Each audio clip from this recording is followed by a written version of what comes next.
is the YTFL, the only place you can get news around the NFL without watching the NFL channel or any other program that tells you where to get this information. Yeah, the YTFL.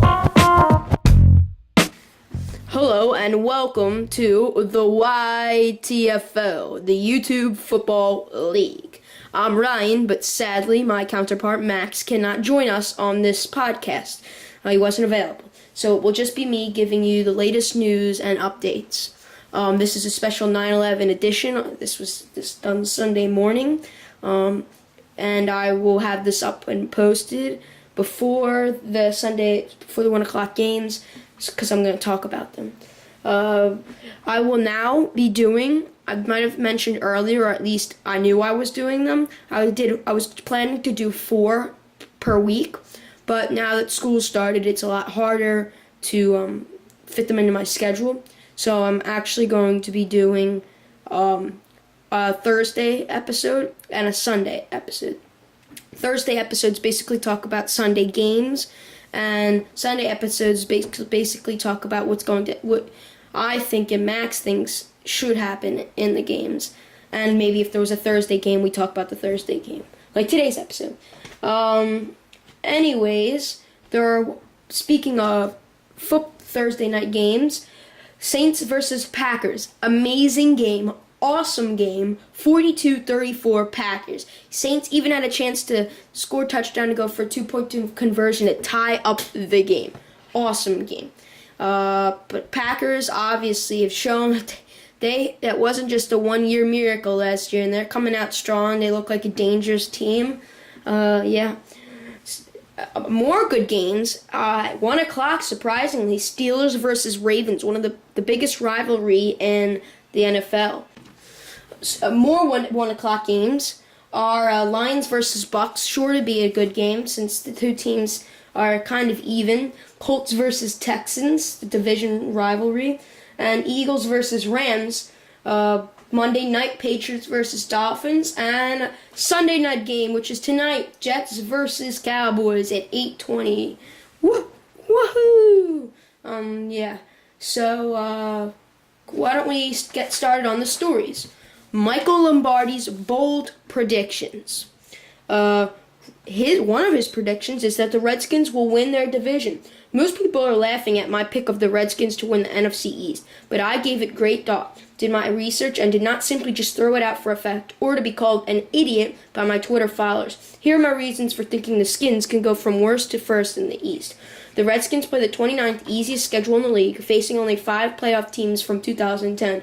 Washington plays the entire NFC West, as well as Buffalo and Carolina.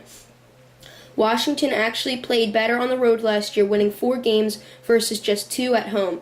They will play better at home this year. They won in Philadelphia and Chicago last year and beat the Packers at home. The Skins lost 6 games by 4 points or less last year, and they were horrendous on defense, finishing 31st in yards allowed. This year, they've had talent that suits their 3-4 scheme and are not trying to shoehorn 4-3 personnel into a 3-4. Running back Tim Hightower and an improved offensive line will make the run game much better. Tight end Fred Davis is blocking well, and Anthony Armstrong is emerging as a big play receiver. So those are the reasons why Michael Lombardi believes that the Redskins will win the division. He also believes the Titans will win the division. With Peyton Manning out for an extended period, the AFC South is up for grabs. The Texans are certainly a contender for the throne, but I like the Titans to win the South. Here are my reasons why. Sure, it's the Texans that have one of the most explosive offenses in football, but look at the numbers the Texans averaged, 24 points per game last year. The Titans, with all their problems at quarterback, still averaged 22. This season, with a proven quarterback in Matt Hasselbeck, Tennessee's offensive production is sure to improve. Like the Skins, the Titans have a favorable schedule, the 25th easiest in the league. They will only face 6 teams that were in the playoffs last year. So those are his reasons why he believes those 2 teams will win their divisions, especially the Redskins. I mean, you could believe in that statement, especially if you're a Redskins fan, But there's a lot of controversy over that because obviously the Giants usually come out looking pretty good. The Eagles have a dream team, which most people believe will, win the division, hands down. There's a lot of good teams in that division. Cowboys, who are trying to, rebuild their team. There's a lot of that division is stacked, and the Redskins will really need to try hard to win it. Upset brewing. The Philadelphia Eagles, many people believe, as I mentioned earlier, will lose to the St. Louis Rams, who, by far, you would at first when you ask someone who's going to win that game, you usually say the Rams. You usually say the Eagles, but for some strange reason, they want to. Many people believe that the Rams will win. But it's not just a strange reason, there are some facts behind it. Fact number 1, the Eagles have a huge linebacker problem. Alright? They have no one that looks to be a great linebacker in this league playing that position. Yeah, you might have a few linebackers. Yeah, okay, you could say, I've Clay Matthews' brother on this team. But so far he hasn't shown much, and neither have the rest of them. Fact number 2. The offensive line is weak for Philadelphia. If that O-line allows some Ram defenders to break in and bang around Vic, he might as well get hurt during that game, or maybe even sometime during the season. But most people believe he will get sacked a few times in this game, and he'll have a lot of pressure. So basically, the Rams win that one. Rodgers, best quarterback in the league. This was written by Buckley Brooks. Aaron Rodgers is the best quarterback in the league. It is crazy to make that statement after only one game, but the seventh-year pro has picked up where he left off following a sensational postseason run. Rodgers connected on 27 of 35 passes for 312 yards with 3 touchdowns and no interceptions. His superb efficiency was not only reflected in his spectacular individual performance, but also in the Packers scoring touchdowns on 4 of their first 5 possessions. Rodgers distributed the ball to 9 different receivers and minutiously worked the ball downfield on an assortment of precise short to intermediate throws. He was nearly flawless from the pocket, despite facing an aggressive defense intent on sending 5 or 6 rushers on most downs. He quickly connected with the hot route against the blitz or delivered a pinpoint strike to one of his talented receivers on a quick hitch or option route against the isolated coverage. He also tossed a few back shoulder fades to take advantage of the occasional press coverage used by the Saints defenders on the outside. Rodgers' anticipation and timing was the key in a game that was ultimately decided by the passer with the hottest hand. So Buckley Brooks, an analyst, believes that he will be the best. Polamalu payday. Troy Polamalu never planned on leaving the Pittsburgh Steelers. Still, the defending AFC champions didn't want to take any chances. The team signed the star safety to a 4-year deal Saturday that runs through 2014. NFL Network insider Jason La Canfora reported citing a league source. La Canfora reports Polamalu's deal will average around $9 million per season, according to the source. Polamalu was scheduled to make $6.4 million this season. Polamalu, the 2010 NFL Defensive Player of the Year, actually signed the contract at Pittsburgh International Airport on Saturday just before the team boarded a plane to Baltimore. The 30-year-old took his Twitter account to announce the deal, tweeting, "I am happy to say that I will retire a Pittsburgh Steeler." Now, time for some fantasy football. Orton, a possibility. Kyle Orton, QB for the Broncos. If you're looking to replace Peyton Manning, take a look at Orton's matchup against the Raiders.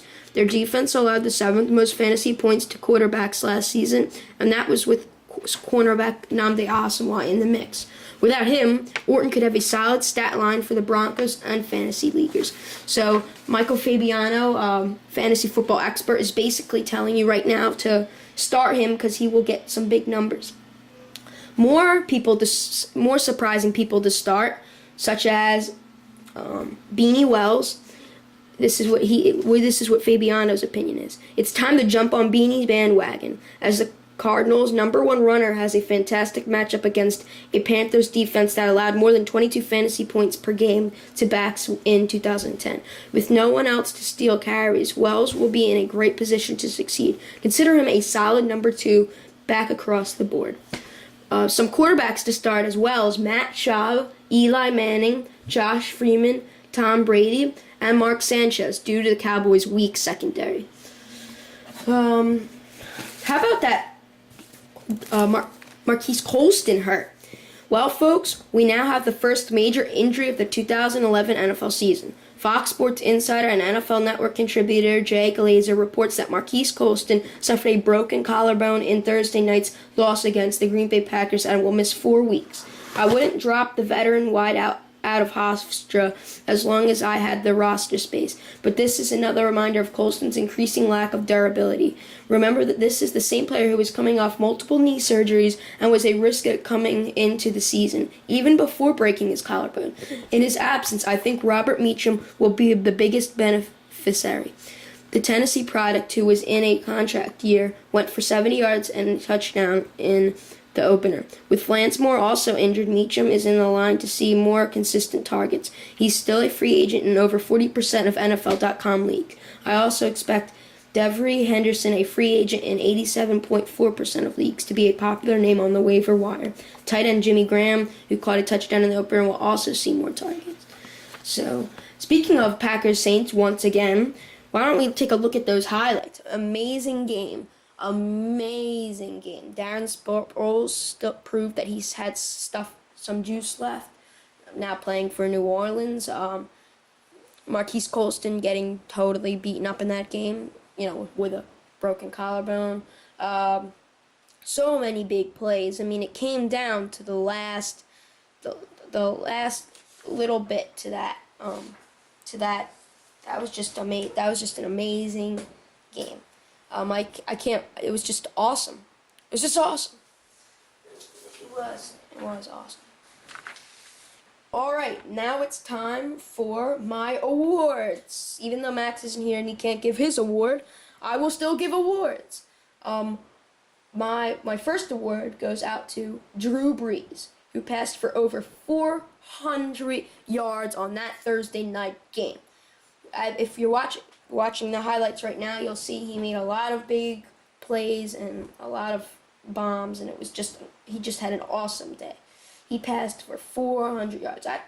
Most quarterbacks never get to do that in their whole career, which proves that since he was one of the quarterbacks that won the Super Bowl 2 years ago, that this league you will need a great quarterback to lead you to a Super Bowl, or at least a Super Bowl win.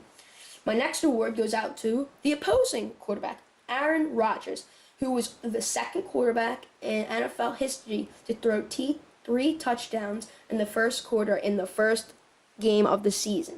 Only one other quarterback has done that. That's amazing. And once again, it proves that you need 2 great quarterbacks to win you a Super Bowl, showing that those 2 quarterbacks are elite quarterbacks and they won the last 2 Super Bowls. Awesome game. Just awesome game. My predictions. I'm going to end the show with my predictions of who I think will win these Sunday games. Going to keep track to make sure that I know which games I was right. On the Thursday episode, I will tell you if I was right or not. Alrighty. I predict the Rams will beat the Eagles once again for pressure on Vic. I believe the Jets will beat the Cowboys because the Cowboys have a weak defense. I believe the Redskins will beat the Giants because the Giants have a really weak defense, considering a lot of starters are hurt. I believe the Texans will beat the Colts because Kerry Collins will have to get back into the league and used to playing, with his new receivers, Reggie Wayne and all them. I believe the Lions will beat the Bucs by only a few points, a very close game. I believe the Patriots are going to beat the Dolphins by over 20 points. And I believe the Ravens will beat the Steelers. Finally, Joe Flacco versus Ben Roethlisberger. They finally beat the Steelers. Finally. All right, that will wrap up this episode of the YTFL. I'm Ryan, and Max isn't here, so this is the YTFL. Yeah.